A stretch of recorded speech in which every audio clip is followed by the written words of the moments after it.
Assalamualaikum warahmatullahi wabarakatuh. Salam Om Swastiastu, nama budaya juga salam kebajikan bagi kita semua. Selamat pagi juga salam hangat kepada Bapak Ibu Dewan Juri yang terhormat. Terima kasih atas atensinya juga perhatiannya karena telah memberi saya kesempatan untuk turut berpartisipasi dalam lomba debat bahasa Indonesia tahun 2022.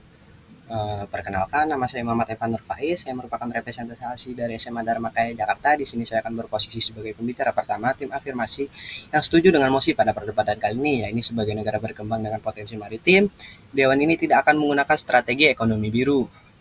Pertama-tama saya akan menyampaikan limitasi mosi kali ini, yaitu Dewan ini tidak akan menggunakan strategi ekonomi biru.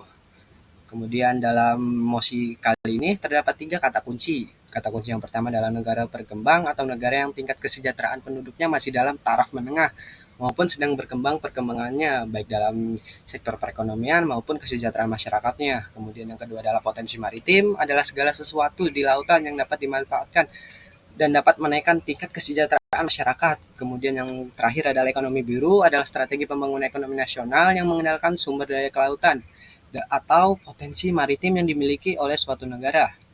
Nah, kita ambil contoh saja seperti negara kita ini, negara Indonesia yang merupakan negara berkembang yang memiliki potensi maritim yang sangat besar. Hal ini disebabkan karena jumlah luas lautan Indonesia yang mencapai hingga 3.250 kilometer persegi dengan persentase sebesar 62% wilayahnya adalah lautan. Karena jumlahnya yang sangat luas ini, maka potensi yang dihasilkan pun sangatlah besar, mulai dari industri bioteknologi, kelautan, kemudian perairan dalam, wisata bahari, energi kelautan, mineral laut, pelayaran, pertahanan, serta industri maritim. Potensi yang besar tersebut membuat saya merasa bahwasannya Laut Indonesia cukup dimanfaatkan senormalnya saja dan tak perlu sampai menggunakan strategi ekonomi biru. Kemudian yang kedua adalah Indonesia memiliki potensi dari sektor lain seperti pertanian, sehingga tak perlu mengandalkan potensi dari sektor maritim. Kemudian yang ketiga adalah menggunakan ekonomi biru hanya akan menjadikan kita terlalu berfokus kepada sektor maritim dan berpotensi menyebabkan eksploitasi sumber daya laut.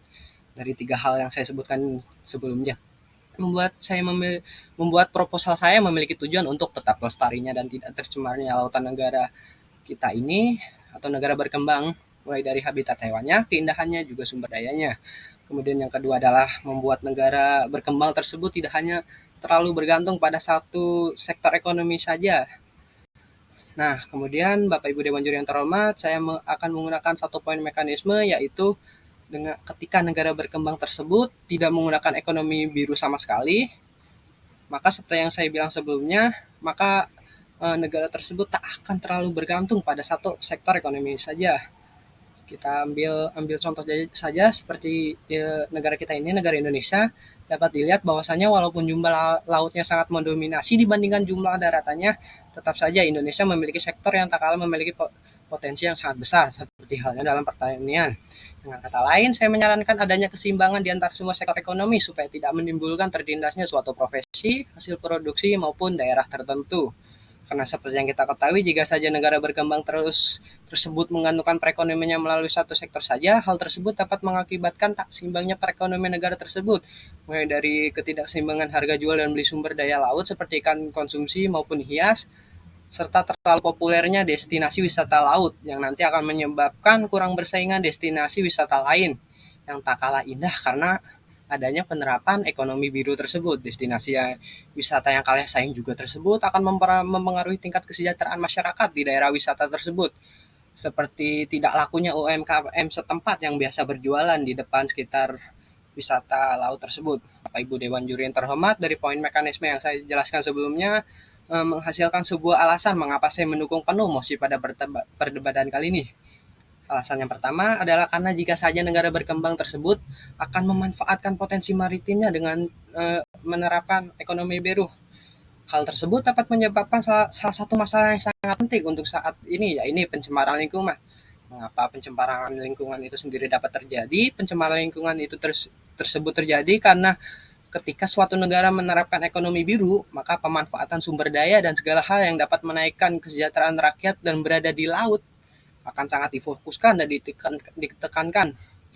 Kemudian penekanan pada faktor maritim membuat sumber daya alam yang ada di laut pun akan dimanfaatkan sebesar-besarnya tanpa memikirkan konsekuensi yang ditimbulkan terhadap laut itu sendiri. Seperti misalnya saja ketika pemerintah daerah Jakarta akan membuka suatu proyek reklamasi di Pantai Ancol yang justru malah menjadi proyek dengan penuh kegagalan juga dengan kecacatan. Proyek reklamasi Pantai Ancol ini sendiri awalnya hanya bertujuan untuk meluaskan Taman Wisata Dunia Fantasi Ancol atau Dufan seluas 35 hektar dan perluasan kawasan Ancol Timur seluas 120 hektar melalui keputusan Gubernur nomor 237 tahun 2020. Proyek tersebut justru membuat kondisi Teluk Jakarta semakin memburuk akibat limbah timbal alias limbah logam yang dihasilkan dari pengerjaan proyek reklamasi tersebut.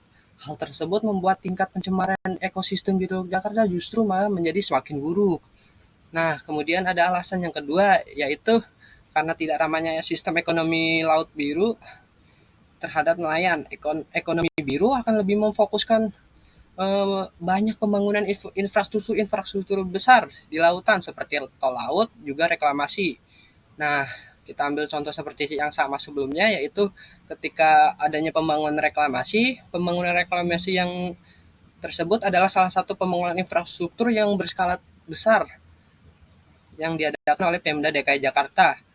Nah, hal tersebut justru sangat mempengaruhi para orang yang berprofesi sebagai nelayan ikan, penambak garam, juga penambak ikan. Jika kita melihat efek yang ditimbulkan terhadap nelayan-nelayan ikan, maka para nelayan ikan akan membutuhkan lebih banyak biaya, tenaga, juga waktu untuk dapat menjaring ikan karena bergesernya habitat yang ditimbulkan karena kehadiran proyek reklamasi tersebut.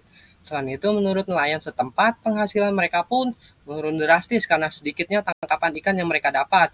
Hal tersebut memiliki imbas yang sama kepada para penambak garam maupun ikan. Mereka akan mengalami penurunan kualitas dari garam maupun ikan yang mereka tambak, kemudian mereka jual nantinya, karena tempat tersebut telah tercemar oleh limbah proyek reklamasi. Uh, Poin ini menggambarkan betapa ironisnya sistem ekonomi biru yang seharusnya berpihak kepada para masyarakat pesisir pantai, malah justru seperti melakukan perampokan terhadap mata pencairan yang mereka jalani selama ini. Oleh karena itu, Bapak Ibu dan Juri terhormat, saya ucapkan terima kasih.